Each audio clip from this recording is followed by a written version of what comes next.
Ablaye xanaa jàngi woo tey. jàngi ma tey. kon fi ngay toog di seetaan rek jugal dimbali ma yab client yi. waaw papa jàngi ma tey doomu bàyyi ma noppali ko xool teewal bàyyi Modou mi suuf ñun toog ñu foofu toog di foo. Ablaye yow léegi man mooy wax nga ciy tegbaat mais wax nga naan may damay noppale ko dama wootee jugal dimbali ma yabi client nga naan mat nii wala duma léegi. waaw oto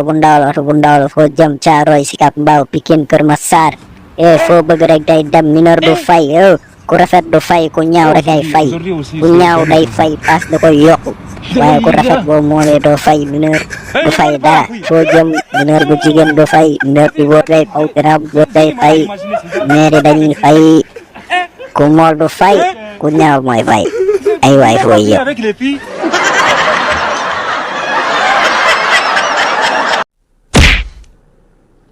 li ngay wax yëpp man maa la ko waxloo waxal li ma la waxloo yebal ma client laa la wax te nga yemti ay mineur yii nii yëpp sa yoon néew si buy kii moo xamadi waaye. waa mais Badara looy def fii baay yow da ngay dox rek laay nee naa nga bàyyi naan ay Badara nee naa la Pape Zo kaana la wala bàyyi neen boy man lii ngay wax man taluma ko sànq suba ba tey maa ngi fii jaanti wut fu ma yebee client baay boy wax ma rek foo jëm baay kon Père Ndiaye ngay yebal client yi waaw man de ngeen parcelle laa bëggoon dugg nii am sama yu ma fa cotisé taf rek ñëwaat fen nga jëm comme yéegal Père bi yóbbaale la yomb na boo yéegal rek Père bi yóbbaale la baay Père kon moom kalandoo bi waaw baax na méttiwul baa ma dugg ci kalandoo bi dibaale Père naka la ngay pégee de yow la jox sa wàccuwaay. nga def yow la kan yow xamee wu ma de. xamee woo ma xanaa danga maa fàtte man la doomu Baye Matar Gueye yow mii Aline Badara Gueye yaa nekk nii yow moom mooy loolu di Père gis nga de maa ne nii nga rek soppeeku quoi temps yi moo dugg ci eeru kaana gi quoi moo tax nekk.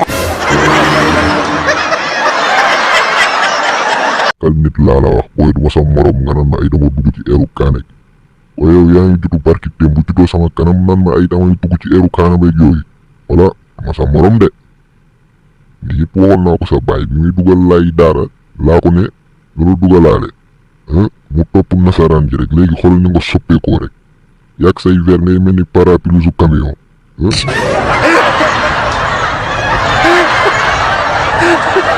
man li ma ci gën a métti rek mooy sa kannaaru kaafu ginaaru bàyyi yi nga jël tax ko sa mbagg li nan mooy sa caq yow nit nga. mais Père bu wax loolu ngeen xam nga rek laay fu kaana bee ko laaj quoi mais loolu yëpp méttiwul quoi. man waxuma loolu sax yow yaa ngi jàng ba tey ci école nasaraan sa baay dugaloon yow yaa ngi fa ba tey wala. non Père non man ay jàng yooyu dama ko dépassé léegi maa ci hip hop bi maa ci game bi temps maa yëngal game bi. nekkal nit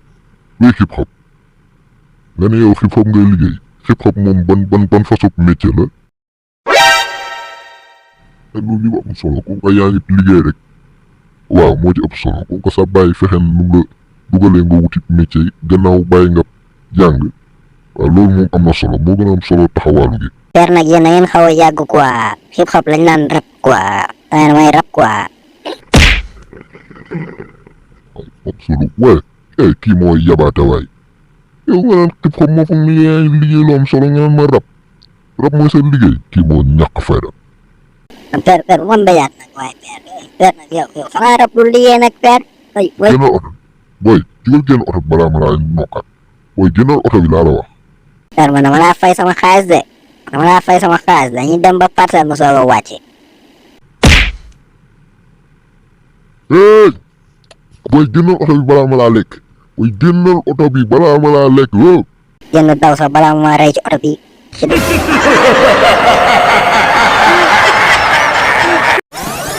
taxawal bàyyi yow ñu tere ginnaaw bu ñu doon lee ñeex waaye yow lay wax ni mel ni ku nekk si tam xarit